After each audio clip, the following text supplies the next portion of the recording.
My screen is already visible to you. So welcome to lecture 3 on C programming. Today we will start with float and double as input and output together. So we have studied how to use include stdio.h. That is the first step in C programming, where we include standard IO as a program to the C program. Then each C program should have int main. So this is the basic of any C program, and then the program should end with return 0. These are the three main statements what I can say, and we will see the core structure of any C program. It will always start with include statement. Include, generally we have three include statements: stdio.h, then conio, and finally we have used stdlib. Now in the last program we have also included math.h, and I will also show you the code for that. So these are the four hash include you should always type before starting any program. Now in the exams, what mistake you do is you do some mathematical operation and forgot to include math.h, and that's why you get an unknown error, unknown method or unknown function called error. That is because you have not included the mathematical functions. So have a habit of including at least these three, and when you know you are going to do some maths, try to include these four library files. So this is how the main first lines of program goes. Then you always write void or int the data type returned by the main function, and the main is one of the most mandatory command. Then you use curly bracket open, curly bracket close, and type return 0. So this return 0 will actually return a null value at the output of the main, and that's where main function ends. If you don't write return, it will not understand when to stop. So it's always better to return something so that it knows that function has ended, and it's like an endpoint to that particular function. Don't give semicolon after this, otherwise it will not execute the curly bracket. So it's very important to remember these things. And let's go back to the structure. So here this program is basically float num1. Now float is a data type. For those who are very new, basically if you see any float number, this is 1, 2 or 5 are nothing but integers. Now integer can be -51 also, but float basically carries a value something like 2.14 or 3.5 or even -1.72. So these are called the float numbers. Now float can consist of exponent mantissa form like 3.2 E2. Now what does this number actually indicates is it is 3.2 into 10 to the power 2, which is equal to this number is I guess 100, and 3.2 into 100 will be 32. So 32 can be written as exponent mantissa form like this. Now these all falls under a category of float, whereas integers are the pure numbers without any decimal points. So also there is one function of double.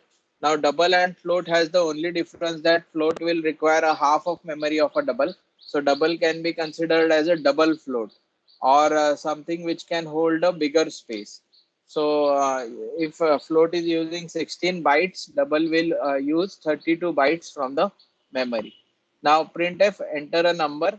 So this function will enter a number from the user, scanf percentage f num, then enter another number, scanf percentage lf. Because of the double, uh, instead of using only percentage f, now here I would like you to try out even percentage f should work for double, because it's at the end of the day type float only. But we use lf so that we ensure that we know that is a double, and that's why long float. Then printf percentage f n comma number one. So if you look at this clearly, the difference between scanf and printf is ampersand. So whenever you are calling a scanf function, you always use this function and before num. So if you go back to the program, see this particular line number, scanf percentage comma and num1. And when you are printing that particular number, then printf num1 equal to percentage f slash n comma num1. So ampersand is missing, and then you return 0. So it is taking two numbers from the user and then returning. So percentage f for float and percentage lf for double. Now next is taking a character input. So this is the same program, include stdio.h int main char chr printf enter a character, then scanf %c and chr. So this chr has been loaded with whatever user enters, and then printf you have entered %c chr and then return 0. So if you take character G, it will show you have entered character G. Now this is a character entered by any program stored. So it's a ASCII value which is stored inside, and to display it properly, we have to use %c. If you misuse this %c, you will get some number which is the ASCII value. So if you want to say what is the ASCII value of this, you just have to change this %c to %d, and it will show you the ASCII value of that particular character. Now, what is the ASCII value? So in a program, if you write A, internally it is stored as some number. I don't know, 97 or 98, something like that. Then you write B, it becomes 98. And this is how they are mapped actually. So instead of writing Z, it actually stores its ASCII value. And then 9, it's stored as 1001, and 7 is stored at 0111. So this is how you convert your binary into a ASCII numbers. Now, where did I got these fancy numbers from? So these are nothing but the binary values of any number. Let's go back to the basics of what is a binary number. So if you have 0, its binary equivalent or a digital equivalent is 0000. Okay. Now you just have to change this 010101 and so on, and then you have to write 001100 and so on.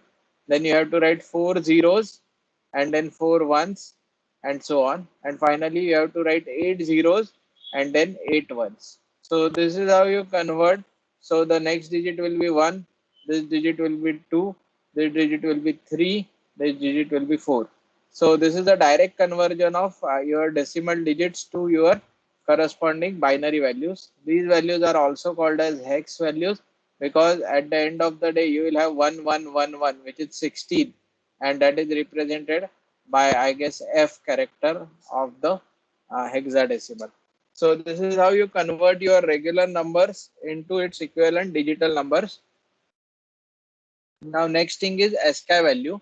So here we are just saving %c. You have answered %c. So this program is same till this point, but when you use %d, it will return the value. So as I mentioned, for G, it is value is 103.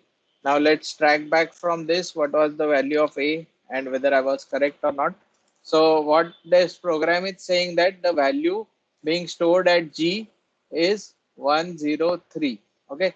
Now A, B, C, D, E, F, G. So F value will be 102, E value will be 100, D value will be 101, D value will be 100, C value will be 99, B value will be 98, and A value will be 97. Okay. So using this, they have reached to this point. Now you can try out your first character, your name's first character, and see whether you are getting a correct. Let's say my name is Abhishek. So A you type, or my name is Ninad, I will type N, and find what ASCII value I get. And then I can verify. If it is starting with A, I should receive 97. If it is N, you have to figure out where it will be, 114 or something like that. I don't know. Let's verify this to a program. So let's go back to the programming style, and I will stop recording this lecture. If you have any doubts, you can ask me.